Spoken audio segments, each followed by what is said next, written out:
Good morning students. तो class 10th का chapter number 3 हम पढ़ रहे थे, that was metals and non metals.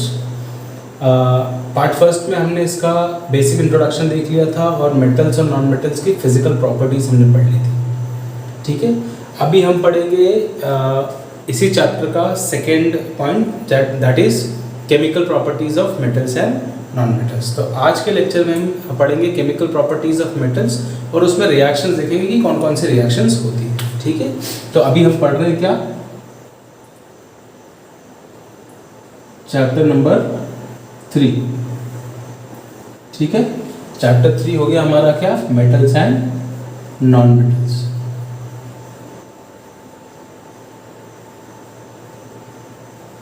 Metals and non metals. और आज के लेक्चर की जो हेडिंग है हमारी, जो आज के लेक्चर में हम पढ़ रहे हैं वो है chemical properties of metals. Chemical properties of metals. ठीक है, अब केमिकल प्रॉपर्टीज से क्या मतलब है, तो केमिकल प्रॉपर्टीज का मतलब हो गया ऐसी प्रॉपर्टीज जिसमें हम स्पेसिफिकली मेटल की रिएक्शन किसी ना किसी सब्सटेंस से कराकर देखते हैं और ये पता करते हैं कि प्रोडक्ट में हमको क्या मिलेगा। जैसे फॉर एग्जांपल मेटल की रिएक्शन मैंने एयर से करा दी, दैट मीन्स ऑक्सीजन से करा दी, या फिर मेटल की रिएक्शन मैंने वाटर से करा दी।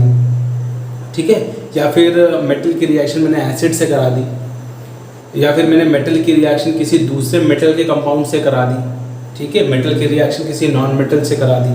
तो जब इन रिएक्शंस को हम करा रहे हैं, मेटल की रिएक्शन ऑक्सीजन से कर रहे हैं या मेटल की रिएक्शन वाटर से कर रहे हैं, तो हम ये देखने की कोशिश कर रहे हैं कि प्रोडक्ट में हमको क्या मिलता है। उसको हम यहाँ पर क्या बोल रहे हैं, केमिकल प्रॉपर्टीज। ठीक है, अब ये जो जितने भी एग्जाम्पल्स अभी मैंने आपको बताए, इन्हीं चीज़ों को हमको केमिकल प्रॉपर्टीज के अंदर पढ़ना है। ठीक है, तो यहाँ से जो पहला पॉइंट हम उठाएंगे दैट विल बी, जो फर्स्ट हम पढ़ेंगे वो हो जाएगा reaction of metal with air और ऑक्सीजन, है ना। एयर में क्या हो गया, ऑक्सीजन।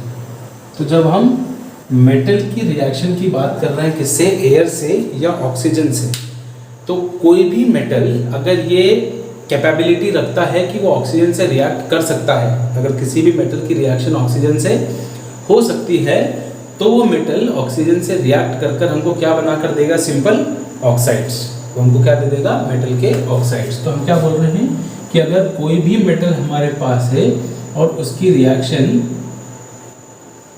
ऑक्सीजन से हो जाती है, तो हमको यहाँ क्या मिलेगा, मेटल ऑक्साइड। ये सिंपल सी वर्ड इक्वेशन हो गई, है ना। यहाँ पर मेटल सॉलिड हो गया, ऑक्सीजन हमारी गैस हो गई और हमको मेटल ऑक्साइड क्या मिल गया, सॉलिड मिल गया। ठीक है, तो कोई भी ऐसा मेटल जिसमें ये कैपेसिटी है, जिसकी ये स्ट्रेंथ है कि वो ऑक्सीजन गैस के साथ रिएक्ट कर सकता है, वो रिएक्ट कर कर मुझे क्या देगा, मेटल के ऑक्साइड। ठीक है, एग्जाम्पल के तौर पर अगर अपन बोले तो एग्जाम्पल में हम कॉपर की रिएक्शन ऑक्सीजन से करा कर देख लें।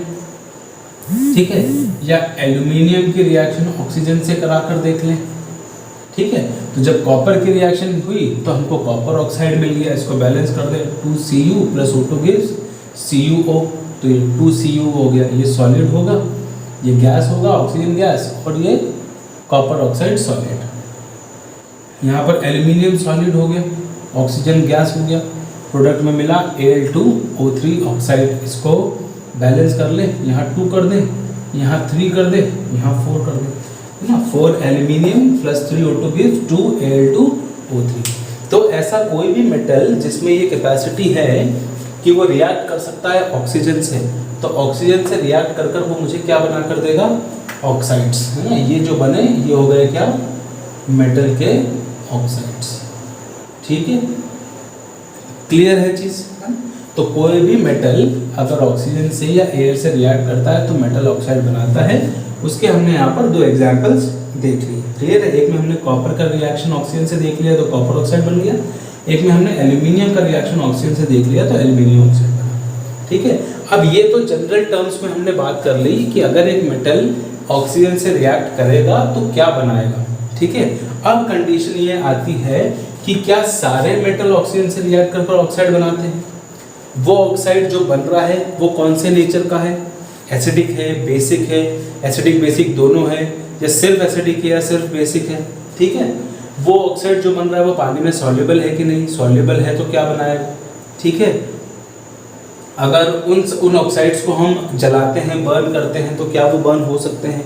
तो जब हम इन सारी चीज़ों की बात करते हैं, इन ऑक्साइड्स के बारे में डिटेल में थोड़ा सा पढ़ने की बात करते हैं, है ना, तो उसके लिए हमको कुछ, हमारे पास 8-10 पॉइंट हैं जो हमको याद रखने हैं, ठीक है। यही जो पॉइंट अभी हम लिख रहे हैं यही हमारे लिए सीबीएसई बोर्ड एग्जाम्स के अकॉर्डिंग इम्पॉर्टेंट है, ठीक है। जो क्वेश्चंस होते हैं वो इन्हीं कहीं पॉइंट में छुपे हुए हैं जो हमको देखना है, ठीक है। तो जो पहला पॉइंट हो जाएगा उसमें हम क्या बोल रहे हैं, फर्स्ट पॉइंट में कि मेटल ऑक्साइड्स आर जनरली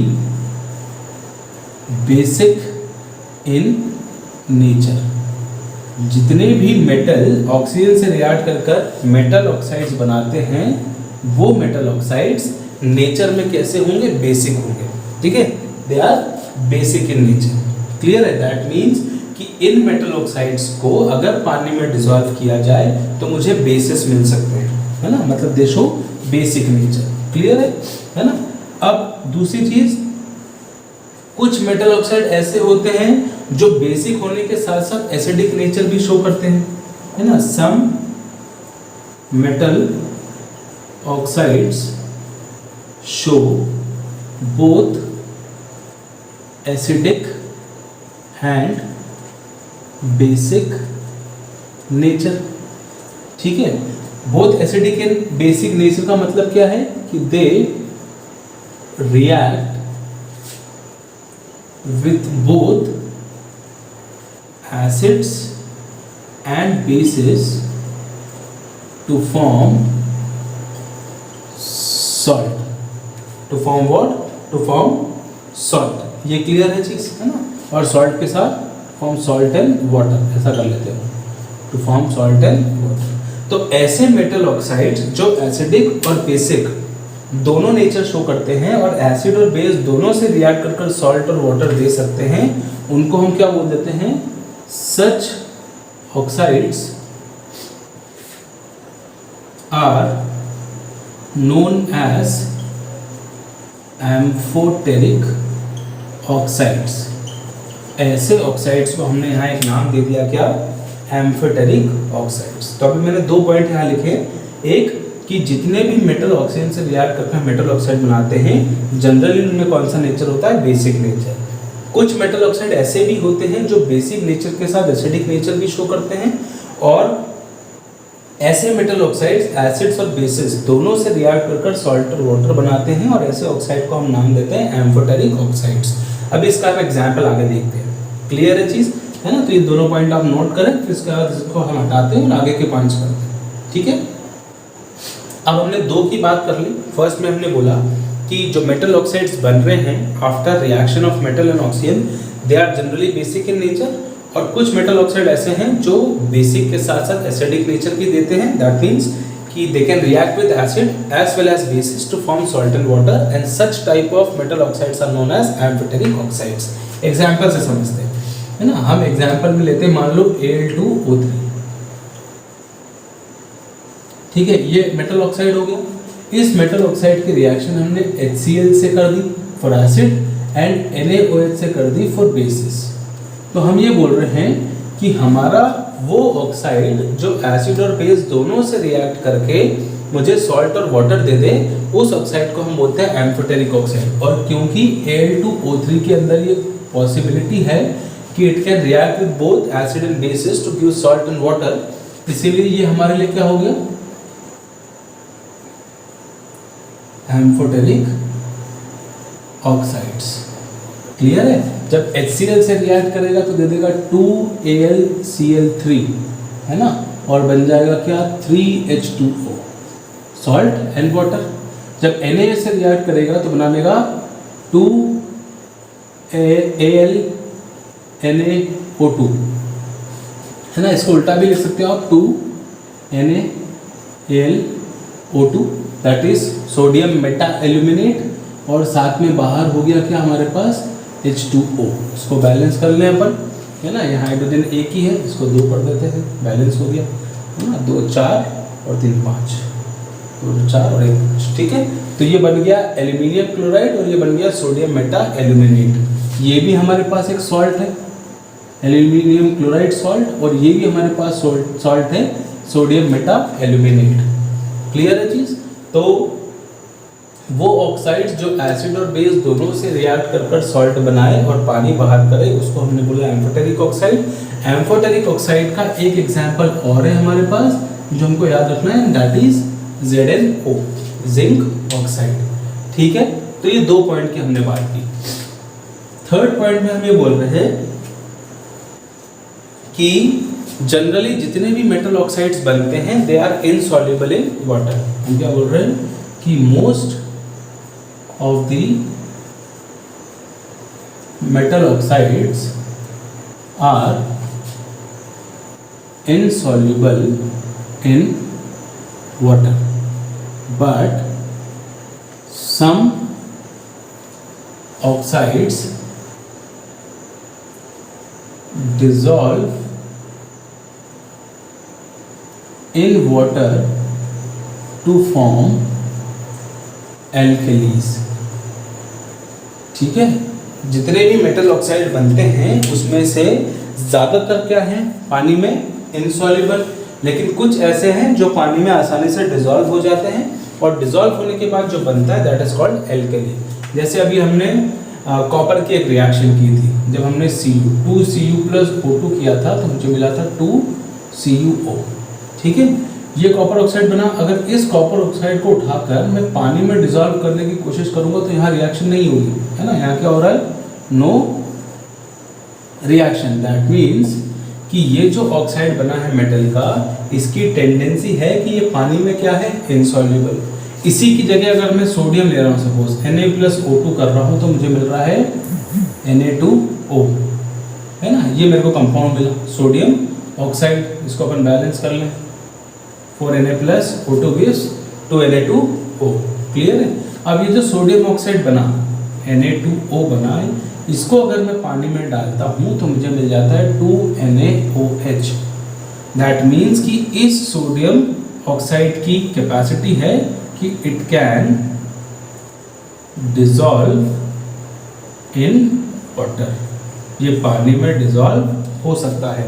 और डिसॉल्व होने के बाद ये जो एक्वस सॉल्यूशन बना रहा है, इस एक्वस सॉल्यूशन को हम बोल रहे हैं एल्कली। ठीक है, एल्कली का मतलब होता है वाटर सॉल्युबल बेसिस। ऐसे बेसिस जो पानी में क्या हो, सॉल्युबल हो, उनको हम क्या बोल रहे हैं, एल्कलीज। क्लियर है चीज है। तो हमने बोला कि ज़्यादातर मेटल ऑक्साइड्स वो हैं जो पानी में इनसॉल्युबल हैं, लेकिन कुछ ऐसे हैं जो पानी में डिसॉल्व हो जाते हैं। इसी तरीके से अगर मैं K देख रहा हूँ, K+O2 गिव्स K2O, है ना, इसको बैलेंस कर सकते हो आप। फिर इस K2O को उठाकर अगर पानी में डालें तो ये भी डिसॉल्व होकर क्या दे देगा मुझे, KOH। ये जो बना ये भी क्या है, एल्कली। और इस ऑक्साइड की टेंडेंसी भी क्या है कि it can dissolve in water. Clear है चीज़, है ना। तो थर्ड पॉइंट में हमने बोल दिया कि बहुत सारे मेटल ऑक्साइड ऐसे हैं जो पानी में इनसॉल्युबल हैं, लेकिन कुछ डिसॉल्व हो जाते हैं पानी में, क्या बनाने के लिए, एल्कलीज बनाने के लिए। तो 3 पॉइंट की अभी हमने बात की। अब हम इसके आगे के पॉइंट देखते हैं। तो 3 पॉइंट्स की हमने बात कर ली। पहले हमने बोला मेटल रिएक्ट करता है ऑक्सीजन के साथ, ठीक है, और क्या बना रहा है, मेटल ऑक्साइड्स। उन्हीं मेटल ऑक्साइड्स के हमने फर्स्ट पॉइंट क्या बोला था, फर्स्ट पॉइंट में हमने बोला कि जो मेटल ऑक्साइड्स होते हैं वो जनरली बेसिक होते हैं। सेकंड में हमने बोला कि कुछ बेसिक के साथ एसिडिक भी होते हैं जिनको हम एम्फोटेरिक ऑक्साइड्स बोलते हैं। थर्ड में हमने बोला कि मेटल ऑक्साइड्स जनरली सॉल्युबल नहीं होते हैं पानी में, लेकिन कुछ ऐसे हैं जो सॉल्युबल होकर क्या बनाते हैं, एल्कलीज। अब बाकी के पॉइंट जो थे थियोरेटिकल बेसिस पे वो मैंने यहाँ लिख दिए, जिसको हम डिस्कस कर लेते हैं। फोर्थ पॉइंट पे हम बोल रहे हैं कि all metals do not react with oxygen at the same rate. किसी भी मेटल की रिएक्शन जब ऑक्सीजन के साथ हो रही है तो ऐसा नहीं है कि सारे एक ही रेट से रिएक्ट कर रहे हैं। मतलब जिस स्पीड से एक मेटल की रिएक्शन हो रही है, या जितनी हीट निकल रही है रिएक्शन होने पर, या जितना टाइम लग रहा है प्रोडक्ट बनने में, उतना ही हर मेटल के लिए लगेगा। Depending on the property of metal, her metal की रिएक्शन ऑक्सीजन के साथ अलग अलग रेट से होगी। फिफ्थ में हम बोल रहे हैं metal like sodium potassium reacts vigorously and catches fire if kept in open. Sodium और पोटेशियम जैसे मेटल अगर हैं तो वो ऑक्सीजन के साथ बहुत ही तेज़ी से बहुत विगरस रिएक्शन देते हैं, और अगर ऐसे मेटल को हम खुले में छोड़ दें तो उसमें आग लग जाती है। ठीक है, क्यों लगती है वो भी हम आगे पढ़ेंगे। और इसी चीज़ से रिलेट करके हमने 6 पॉइंट लिखा है, to protect such metals they are kept immersed in kerosene oil. ऐसे मेटल्स को बचाने के लिए हम उसको किस में डुबा कर रखते हैं, केरोसिन ऑयल में, है ना। 7th है, at ordinary temperature the surface of metal such as magnesium, aluminium, zinc and lead etcetera are covered with a thin layer of oxide. अगर मैग्नीशियम, एल्यूमिनियम, जिंक या लेड जैसे मेटल्स हैं और इनको हम खुले में छोड़ दें ऑर्डिनरी टेम्परेचर में, तो धीरे धीरे इनके ऊपर एक लेयर बन जाती है किसकी, ऑक्साइड की। थिन लेयर बन जाती है किसकी, ऑक्साइड की। और इसके बनने से हमारा जो मेटल होता है वो फर्दर ऑक्सीडेशन से बच जाता है। एक बार अगर ये मेरे पास मेटल है ना, सपोज ये मैग्नीशियम का एक मेटल स्ट्रिप है, इसको मैं ऐसे छोड़ देता हूँ थोड़े टाइम के लिए, तो धीरे धीरे ऑक्सीजन से रिएक्ट करके इसके सरफेस पे क्या बन गई, एक layer. That thin layer is of what, is of oxide. और इस ऑक्साइड की लेयर के बनने के कारण अब इस मेटल का फर्दर ऑक्सीडेशन नहीं हो सकता। ठीक है, ऐसे ही 8th में हमने लिखा है कि iron does not burn on heating but iron filings burn vigorously when sprinkled in the flame of burner. अगर हम आयरन की बात करें तो आयरन जो है वो जलता नहीं है। जब आप उसको गर्म करोगे, हीट करोगे तो वो जलेगा नहीं। लेकिन अगर मेरे पास आयरन का पाउडर है, आयरन के छोटे छोटे टुकड़े हैं, फिलिंग्स हैं, और उसको मैं जलती हुई फ्लेम में ऐसे छिड़कूंगा तो वो बर्नर पे स्प्रिंकल्ड करके जलते हैं, जैसे फुलझड़ी जलती है वैसे वो जलेंगे।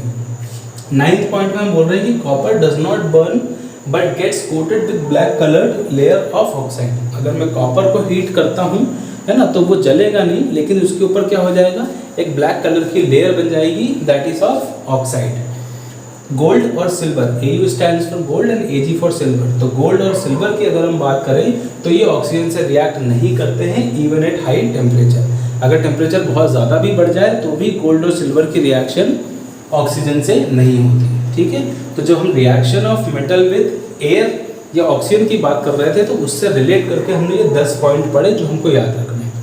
क्लियर है चीज़। अब इसके बाद हम सेकंड लेंगे, दैट इज, है ना, अब हम सेकंड लेते हैं। जैसे फर्स्ट हमने पढ़ा reaction of metal with air, अब हम सेकंड ले रहे हैं reaction of metal with water with H2O। ठीक है, तो जैसे हमने मेटल के केस में बोला था कि जब मेटल रिएक्ट करता है एयर के साथ तो क्या बना रहा था, ऑक्साइड, है ना। यहाँ हम बोल रहे हैं कि मेटल रिएक्ट कर रहा है किससे, वाटर से।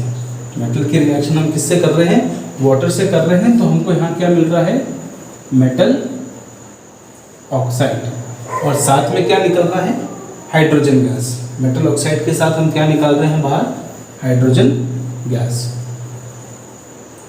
Hydrogen gas. ठीक है, और अगर ये मेटल ऑक्साइड कैसा हो, if this metal oxide is soluble in water, किसमें सॉल्युबल हो, वाटर में अगर सॉल्युबल है तो उस केस में ये फर्दर वाटर से रिएक्ट कर जाएगा और हाइड्रोक्साइड बना लेगा। तो सेकेंड रिएक्शन में क्या हो गया, metal oxide plus water gives metal hydro oxide.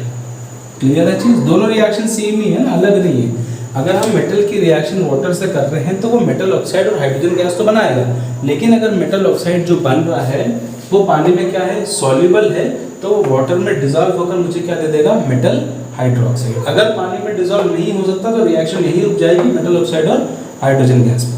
Clear है, इसके अभी हम कुछ एग्जाम्पल्स करके देखते हैं। ठीक है, आप इतना नोट करें। ठीक है, तो थर्ड जो अभी हमने रिएक्शन पढ़ा सेकंड वाला, उसमें हमने बोला कि मेटल की रिएक्शन अगर वाटर से होती है तो हमको क्या मिल रहा है, मेटल ऑक्साइड, और अगर वो मेटल ऑक्साइड पानी में सॉल्युबल है तो हमको मेटल हाइड्रोक्साइड देगा। अब इसके कुछ एग्जांपल्स देखते हैं।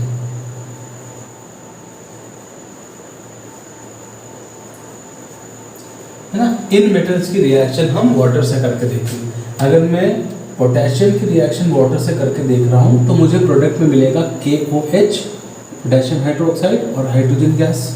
अगर मैं सोडियम की रिएक्शन वाटर से करता हूँ तो भी मुझे क्या मिला, NaOH सोडियम हाइड्रोक्साइड और हाइड्रोजन गैस। अगर मैं कैल्शियम की रिएक्शन वाटर से करता हूँ तो मुझे मिला CaOH का होल ट्वाइस, कैल्शियम हाइड्रोक्साइड और हाइड्रोजन गैस। ठीक है, अगर मैं एल्यूमिनियम की रिएक्शन वाटर से करता हूँ तो मुझे मिला Al2O3 प्लस हाइड्रोजन गैस। और अगर मैं वाटर की रिएक्शन आयरन की रिएक्शन H2O से करता हूँ तो Fe2O3 प्लस H2 गैस। ठीक है, इक्वेशन कोई भी मैंने बैलेंस नहीं की है।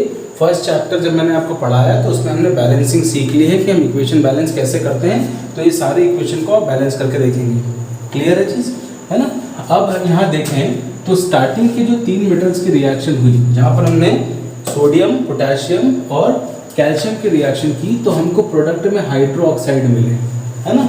जब K और H2O ने रिएक्ट किया होगा तो KH2O रिएक्ट कर मेरे को दे रहा है K2O प्लस H2 गैस, है ना। पहले ऑक्साइड बना और क्योंकि ये ऑक्साइड पानी में सॉल्युबल है तो K2O फिर बचे हुए वाटर से फिर रिएक्ट करके क्या दे देगा, KOH। इसलिए रिएक्शन यहाँ जाने की बजाय यहाँ से सीधी यहाँ आई विद लिबरेशन ऑफ हाइड्रोजन। ये सब के साथ हुआ, पोटेशियम, सोडियम और कैल्शियम। जब इनकी रिएक्शन हुई वाटर के साथ तो मुझे पोटेशियम हाइड्रोक्साइड, सोडियम हाइड्रोक्साइड और कैल्शियम के हाइड्रोक्साइड्स मिले, बिकॉज यहाँ बनने वाले ऑक्साइड्स जो थे they are soluble in water. यहीं अगर मैं एल्यूमिनियम और आयरन की बात करूँ तो यहाँ पर जब वाटर से रिएक्शन हुई तो मुझे सिर्फ ऑक्साइड मिला, साथ में हाइड्रोजन गैस मिले, बिकॉज ये ऑक्साइड्स पानी में सॉल्युबल नहीं है। क्लियर है चीज। तो वो मेटल्स जिनके ऑक्साइड्स पानी में सॉल्युबल होंगे वो फाइनल प्रोडक्ट मुझे क्या देंगे, हाइड्रोक्साइड्स। और वो मेटल्स जिनके ऑक्साइड्स पानी में सॉल्युबल नहीं है वो ऑक्साइड तक रुकेंगे और हाइड्रोजन गैस निकालेंगे। क्लियर है चीज़, यहाँ से समझ में आ गई चीज़, है ना। तो ये तो रिएक्शन हो गई। अब जैसे हमने फर्स्ट वाले के लिए पढ़ा नोट, वैसे ही अब हम यहाँ पर भी कुछ इंपॉर्टेंट पॉइंट्स पढ़ते हैं जो सेकंड वाले से रिलेटेड है। ठीक है, उसकी अभी हम बात करते हैं। अब नोट का फर्स्ट पॉइंट हो गया कि metals like sodium, potassium reacts violently with cold water. Sodium और पोटेशियम जैसे मेटल जिनकी रिएक्टिविटी ज़्यादा होती है वो ठंडे पानी से भी वायलेंटली रिएक्ट करते हैं। मतलब जो एनर्जी निकलेगी at the time of reaction that will be very high, और इसी हाई एनर्जी की वजह से सोडियम की रिएक्शन के टाइम पर निकलने वाली हाइड्रोजन गैस जल जाती है ना। जब हम हाइड्रोजन गैस की प्रॉपर्टी के बारे में पढ़ते हैं तो हाइड्रोजन जो होता है it is a combustible gas, इसमें आसानी से आग लग सकती है। इसीलिए जब ये सोडियम या पोटेशियम की रिएक्शन हो रही है तो यहाँ पर हाई अमाउंट ऑफ हीट भी साथ में निकलता है, और इस हीट की वजह से इस हाइड्रोजन में निकलने वाली हाइड्रोजन में आसानी से आग लग जाती है। इसी आग को बचाने के लिए सोडियम जो हमने पढ़ा था इसके पहले वाले टॉपिक में कि sodium catches fire in open air, इसी को बचाने के लिए हम इसको केरोसिन ऑयल में रखते हैं। ठीक है, अब यहाँ पर हमने बोला कि पोटेशियम की और सोडियम की कोल्ड वाटर से भी रिएक्शन हो जाती है। फिर हम बोल रहे हैं reaction of calcium with water is less violent. Calcium की भी कोल्ड वाटर से रिएक्शन हो रही है, लेकिन इसके टाइम पर निकलने वाली जो हीट की वैल्यू है वो बहुत कम है। वो इतनी कम है कि उस हीट की वजह से निकलने वाली हाइड्रोजन में आग नहीं लग सकती। इसीलिए कैल्शियम वाली जो रिएक्शन है वो नॉन कंबस्टेबल रिएक्शन होगी। ठीक है, magnesium do not react with cold water. Magnesium ठंडे पानी से रिएक्ट नहीं करता है, it reacts with hot water to form MgOH whole twice, magnesium hydroxide and hydrogen gas. ठीक है, अगर ये रिएक्शन मैग्नीशियम के साथ करेंगे, आप करके देखना, यहाँ पर वाटर कैसा हो जाएगा, हॉट, CaOH होल ट्वाइस की जगह MgOH होल ट्वाइस मिलेगा और साथ में हाइड्रोजन गैस बाहर हो जाएगी। Metals like aluminium, zinc, iron do not react with cold as well as hot water. Aluminium, zinc, iron जो है वो कोल्ड वाटर और हॉट वाटर दोनों से रिएक्ट नहीं करता है, but they react with steam to form metal oxide and hydrogen gas. मतलब यहाँ पर जो H2O है वो गैस फॉर्म में है, स्टीम के फॉर्म में है, और रिएक्ट होता है मेटल ऑक्साइड बनाने के लिए, और साथ में क्या निकल जाती है, हाइड्रोजन गैस। तो ये वाटर से रिएक्शन वाले कुछ टॉपिक्स हो गए। Highly reactive metals cold water से हो रहे हैं, मैग्नीशियम की बात करें तो हॉट वाटर से है, और लो रिएक्टिव मेटल्स की बात करें तो हॉट और कोल्ड से रिएक्ट नहीं करता है, सिर्फ गैस वाले वाटर से रिएक्ट करेगा और उसमें भी ऑक्साइड बनाएगा along with hydrogen gas. Clear है चीज। ये हमने सेकंड वाला कंप्लीट किया, reaction of metal with water. ठीक है, अब हम थर्ड पे जाएंगे इसके, जिसमें हम पढ़ेंगे reaction of metal with acid. Clear है, आप इतना नोट करें।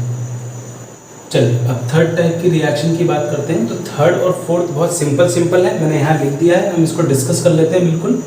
ठीक है, जब थर्ड की हम बात कर रहे हैं तो हम बोल रहे हैं reaction of metal with acid. ठीक है, अगर मेटल की कैपेसिटी है कि वो एसिड से रिएक्ट करेगा तो क्या बनेगा, तो metal plus dilute acid gives salt and hydrogen gas, है ना। डाइल्यूट एसिड मतलब जिसमें एसिड का अमाउंट कम है और वाटर का अमाउंट ज़्यादा है। तो कोई भी मेटल अगर डाइल्यूट एसिड से रिएक्ट करने की टेंडेंसी रखता है तो वह सॉल्ट और हाइड्रोजन गैस बनाता है। ये नॉर्मल वर्ड इक्वेशन हो गई। एग्जाम्पल में 2 लिखा है हमने, मैग्नीशियम की रिएक्शन हाइड्रोक्लोरिक एसिड से की तो मैग्नीशियम क्लोराइड और hydrogen gas.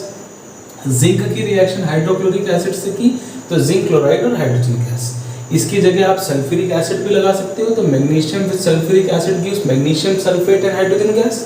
Zinc with sulphuric acid gives zinc sulphate and hydrogen gas. Simple सी रिएक्शन आप करके देख सकते हैं, चैप्टर 1 में हमने कर रखी है। ठीक है, अब अगर हम नोट्स की बात करें तो फर्स्ट पॉइंट में हम बोल रहे हैं कि hydrogen gas is not evolved when a metal reacts with HNO3 that is nitric acid because of its oxidizing nature। अगर कोई भी मेटल की रिएक्शन मैं HNO3 नाइट्रिक एसिड से कराऊंगा और ये कोशिश करूं कि हाइड्रोजन गैस निकले तो ये पॉसिबल नहीं है। रीज़न क्या है कि HNO3 जो होता है नाइट्रिक एसिड वो ऑक्सीडाइजिंग नेचर शो करता है। अब इससे क्या होगा कि जो भी रिएक्शन के टाइम पर हाइड्रोजन गैस निकलेगी वो ऑक्सीडाइज हो जाएगी किसमें, वाटर में, और जो नाइट्रिक एसिड था वो अपने आप को चेंज कर लेगा किसमें, नाइट्रोजन ऑक्साइड में।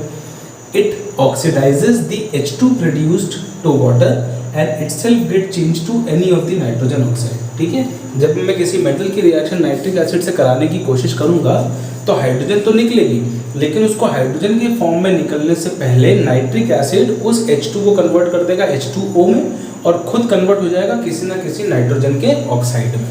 ठीक है, थर्ड है कि अगर मैं मैग्नीशियम या मैंगनीज जैसे मेटल की बात करता हूं और इनकी रिएक्शन बहुत ही ज़्यादा डाइल्यूट HNO3 से करवाता हूं तो उस केस में मैं हाइड्रोजन गैस लिबरेट कर सकता हूं। Metal like magnesium and manganese react with very dilute HNO3 to liberate hydrogen gas. Clear है, तो ये कुछ नोट वाले पॉइंट हो गए जो हो गए reaction of metal with acid के। फोर्थ है हमारा reaction of metal with solution of other metal. ये हमने चैप्टर नंबर 1 में पढ़ा है सिंगल डिस्प्लेसमेंट रिएक्शन के नाम से। ठीक है, एक मेटल है हमारे पास हाईली रिएक्टिव और एक दूसरे मेटल का सॉल्यूशन है जिसमें मेटल कम रिएक्टिव है। रिएक्ट किया तो मेटल से मेटल डिस्प्लेस होगा, मेटल ए की जगह मेटल बी आ गया और बी की जगह मेटल ए चला गया तो solution of metal A. Clear है, इस टाइप की रिएक्शन को हमने बोला सिंगल डिस्प्लेसमेंट रिएक्शन। अब इसमें इंपॉर्टेंट क्या है कि जो डिस्प्लेसमेंट होता है मेटल का इस टाइप के रिएक्शन में वो रिएक्टिविटी सीरीज के अकॉर्डिंग ही होगा। ये क्या है अभी हम इसको आगे पढ़ेंगे। ठीक है, the displacement of metal in such reaction occurs according to the reactivity series. Second में हम बोल रहे हैं the metal above in the reactivity series. जब हम मेटल को एक सीरीज में जमाएंगे तो जो ऊपर मेटल होंगे वो ज़्यादा रिएक्टिव होंगे और जो नीचे मेटल होंगे वो लो रिएक्टिव होंगे। The metals above in reactivity series are highly reactive whereas the metals below in reactivity series are low reactive। ठीक है, अब हम इस सिंगल डिस्प्लेसमेंट या reaction of metal with solution of other metal का एक example देखते हैं और इसको रिएक्टिविटी सीरीज से समझते हैं। ठीक है, आप ये नोट कर लें। अब हम जब सिंगल डिस्प्लेसमेंट टाइप की कोई रिएक्शन की बात करते हैं, जैसे मान लो मैंने एक रिएक्शन लिया Zn सॉलिड प्लस CuSO4 ये रिएक्शन कराया तो एक मेटल हो गया, एक मेटल का सॉल्यूशन हो गया। इसकी रिएक्शन की तो मेटल से मेटल डिस्प्लेस हुआ, मुझे मिल गया ZnSO4 का एक्वस और बाहर आ गया Cu सॉलिड। ना ये सिंगल डिस्प्लेसमेंट हुई। ठीक है, तो इस केस में जिंक वाले मेटल ने कॉपर वाले मेटल को यहाँ से क्या कर दिया, डिस्प्लेस। जिंक कॉपर की जगह चला गया और कॉपर जिंक की जगह आ गया। ठीक है, इस टाइप की जो रिएक्शन है इसको हमने सिंगल डिस्प्लेसमेंट रिएक्शन बोला और इस रिएक्शन का जो बेसिस होता है वो डिपेंड करता है इस रिएक्टिविटी सीरीज पे, है ना। ये जो मैंने रिएक्टिविटी सीरीज लिखी है ऊपर से नीचे के एरो के साथ, ये है डिक्रीजिंग ऑर्डर ऑफ रिएक्टिविटी। मतलब ऊपर आने वाला मेटल जो है वो सबसे ज़्यादा रिएक्टिव है और नीचे आने वाला मेटल जो है वो सबसे कम रिएक्टिव है। ठीक है, अब ये सीरीज हमारे लिए क्यों इम्पोर्टेंट है। जैसे मान लो मैं डिस्प्लेस कर रहा था किसको, कॉपर को, और किससे डिस्प्लेस कर रहा था, जिंक से। तो वो मेटल जो डिस्प्लेस करने आ रहा है ना दूसरे मेटल को, उस मेटल का रिएक्टिविटी सीरीज में ऊपर होना जरूरी है। डिस्प्लेस करने कौन आ रहा है, जिंक, और डिस्प्लेस किसको कर रहा है, कॉपर को, है ना। दैट मीन्स कि जिंक की रिएक्टिविटी कॉपर की रिएक्टिविटी से क्या है, ज्यादा है। इसीलिए इसने कॉपर को यहाँ से हटाया और खुद सल्फेट से जुड़ गया, बिकॉज इसकी रिएक्टिविटी ज्यादा थी। अगर इस रिएक्शन को मैं उल्टा करता हूँ कि कॉपर मैंने सॉलिड लिया और ZnSO4 मैंने एक्वस लिया, और मैं ये चाह रहा हूँ कि ये रिएक्शन हो जाए, तो यहाँ क्या होगा, नो रिएक्शन, है ना, बिकॉज हम डिस्प्लेस करने आ रहे हैं किसको, जिंक को, और डिस्प्लेस कर किससे रहे हैं, कॉपर से। इसीलिए जब कॉपर आया तो कॉपर की रिएक्टिविटी जिंक से क्या है, कम है, तो डिस्प्लेस नहीं हो सकता। तो यहाँ पर जब भी हम किसी मेटल को डिस्प्लेस करने की बात करेंगे तो हमको इसके सामने एक ऐसा मेटल रखना पड़ेगा जिसकी रिएक्टिविटी इस मेटल से ज़्यादा हो। अब अगर मुझे यहाँ जिंक को डिस्प्लेस करना है तो यहाँ क्या रख सकता हूँ, जिंक से ऊपर आने वाले कोई भी एलिमेंट, है ना। अगर मैं यहाँ पर एल्यूमिनियम से रिएक्शन करवाने की कोशिश करूँ तो हो जाएगा, बिकॉज एल्यूमिनियम की रिएक्टिविटी जिंक से क्या है, ज़्यादा है, तो डिस्प्लेस कर देगा। क्लियर है। तो जो मेटल डिस्प्लेस करने के लिए आ रहा है उसका रिएक्टिविटी सीरीज में ऊपर होना ज़रूरी है उस मेटल से, बिकॉज उस मेटल की रिएक्टिविटी हमेशा ज़्यादा होगी जिस मेटल को वो डिस्प्लेस कर रहा होगा। क्लियर है चीज़। तो ये हुआ हमारा reaction of metal with solution of other metal, ठीक है, जिसको हमने सिंगल डिस्प्लेसमेंट बोला।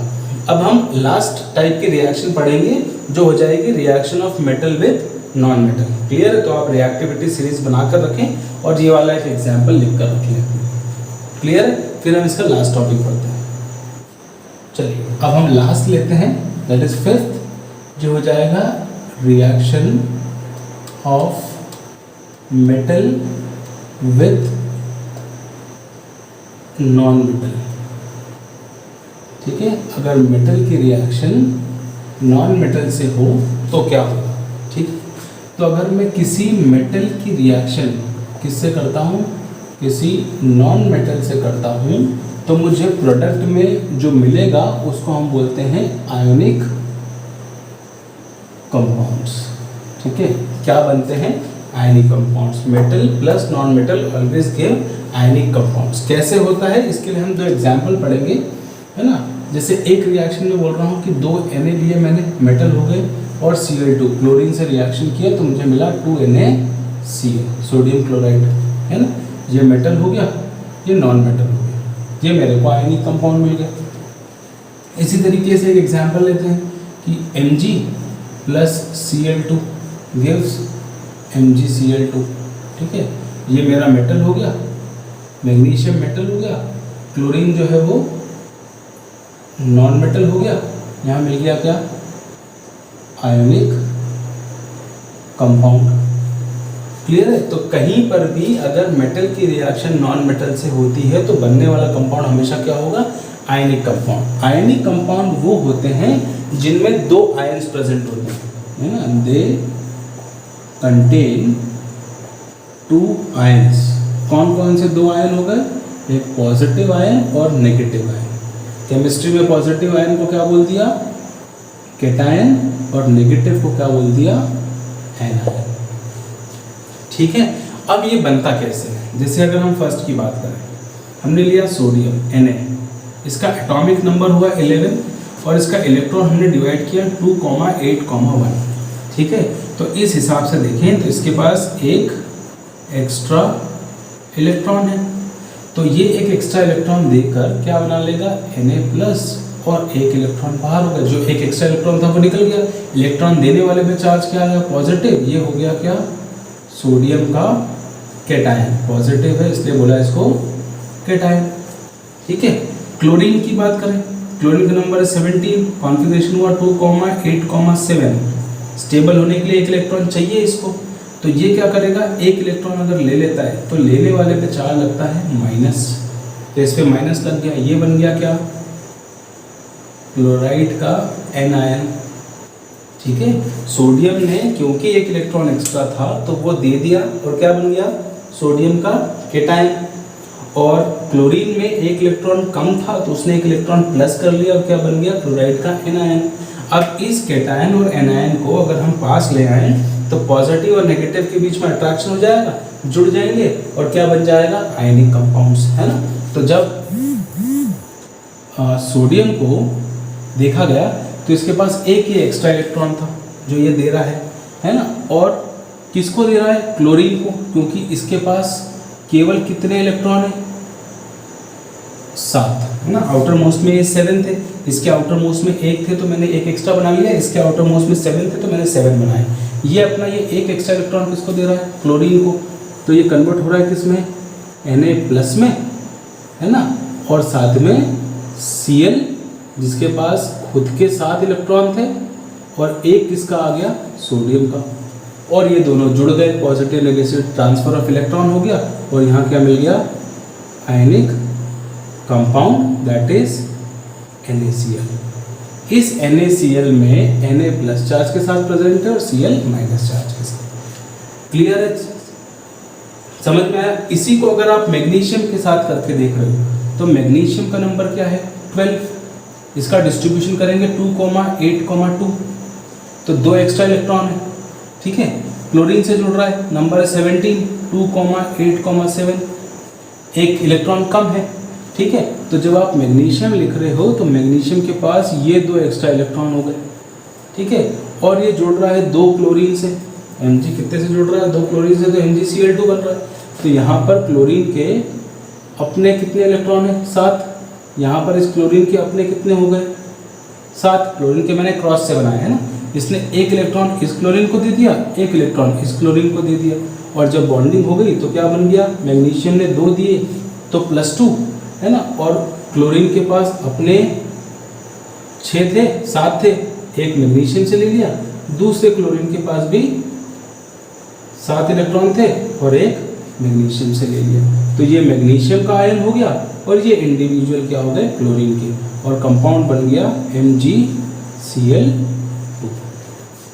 क्लियर है चीज, है ना। एक बार मैं इसको आपको फिर से बता दूं कि अगर एक मेटल की रिएक्शन एक नॉन मेटल से होती है तो जो कंपाउंड बनेगा that is called ionic compound. Ionic compound वो कंपाउंड्स हो गए जिसमें 2 आयन होते हैं, एक पॉजिटिव और एक नेगेटिव। कैसे बनता है उसके लिए हमने एक NaCl का एग्जाम्पल लिया। NaCl में एक Na और एक Cl है। सोडियम का एटॉमिक नंबर 11 होता है, कॉन्फ़िगरेशन लिखते हैं तो 2,8,1। इसके पास एक एक्स्ट्रा इलेक्ट्रॉन है ना। आउटर मोस्ट में अगर 8 होते हैं तो स्टेबल होता है, तो ये एक एक्स्ट्रा, इसको हटा दे तो 8 हो जाएंगे। तो सोडियम अपना ये एक एक्स्ट्रा इलेक्ट्रॉन डोनेट कर देता है, Na में से एक इलेक्ट्रॉन निकल गया तो Na+ बन गया और 1 इलेक्ट्रॉन बाहर, ठीक है। मतलब सोडियम ने एक इलेक्ट्रॉन दे दिया, देने वाले पे पॉजिटिव चार्ज, तो सोडियम का कैटायन बना। सेम क्लोरीन की बात करें, क्लोरीन का नंबर है 17, तो 2,8,7, एक इलेक्ट्रॉन की कमी थी तो एक इलेक्ट्रॉन इसने ऐड किया, Cl पे क्या आ गया -, है ना। अब ये क्वेश्चन आता है सोडियम क्यों दे रहा है प्लस और क्लोरीन क्यों ले रहा है। तो स्टेबल होने के लिए सोडियम को एक देना है और क्लोरीन को एक लेना है। और ये क्लोरीन कहाँ से ले रहा है, यही वाला इलेक्ट्रॉन है जो सोडियम ने यहाँ दिया था। तो सोडियम तभी इलेक्ट्रॉन निकालेगा जब कोई लेने वाला हो, और क्लोरीन तभी ले सकता है जब कोई दे। तो सोडियम ने अपना एक एक्स्ट्रा दे दिया और वो एक्स्ट्रा किसने ले लिया, क्लोरीन ने। क्लोरीन पे नेगेटिव चार्ज आ गया और पॉजिटिव नेगेटिव इस तरीके से इलेक्ट्रॉन देकर जुड़ गए, NaCl बन गया। सेम तरीके से मैग्नीशियम किया हमने, मैग्नीशियम के पास 2 एक्स्ट्रा थे तो ये 2 दे रहा है 2 क्लोरीन को, तो MgCl2 बन गया। क्लियर है चीज। तो यहाँ तक हमने 5 टाइप की रिएक्शन पढ़ ली for chemical properties of metals. पहला हमने पढ़ा reaction of metal with oxygen, दूसरा हमने पढ़ा reaction of metal with water, तीसरा हमने पढ़ा reaction of metal with acid, fourth हमने देखा reaction of metal with solution of other metal, और फिफ्थ हमने देखा reaction of metal with non metal जिसमें आयनिक कंपाउंड्स बने। ठीक है, ये वाला हमारे लिए इम्पोर्टेंट है। बाकी सबकी इक्वेशन इंपॉर्टेंट है जो हमने पढ़ी और जो नोट्स हमने लिखे, है ना। सबके लिए जो नोट्स वाला सेक्शन हमने लिखा है वो हमको बिल्कुल क्लियर और याद होना चाहिए, बिकॉज क्वेश्चन आने की चांसेस सबसे ज़्यादा वहीं से। ठीक है, इससे रिलेटेड कोई भी डाउट होता है आपको आज के लेक्चर से तो आप कमेंट सेक्शन में डाल दें, मैं आपको वहाँ इसका आंसर दे दूँगा। क्लियर है चीज़। इसके साथ आप NCERT के क्वेश्चन जो इन टेक्स्ट में है और एक्सरसाइज में है वो सॉल्व करते हुए चलें ताकि आपको चीज़ें क्लियर हो जाएंगी। क्लियर है ना। तो आज की क्लास के लिए हमने इतना पढ़ लिया। इसके बाद हम केमिकल प्रॉपर्टीज नॉन मेटल की देख लेंगे, हालांकि वो हमारे सिलेबस का पार्ट नहीं, 1-2 अगर होगी तो वो पढ़ेंगे। और फिर हम अकरेंस ऑफ मेटल और इस चैप्टर का जो पार्ट 2 है जहाँ एक्सट्रैक्शन के बारे में पढ़ना है वो हम पढ़ेंगे और ख़त्म करेंगे। तो नेक्स्ट क्लास में हमारा ये जो चैप्टर है ये फिनिश हम कर देंगे। क्लियर है चीज़? चलिए, थैंक यू।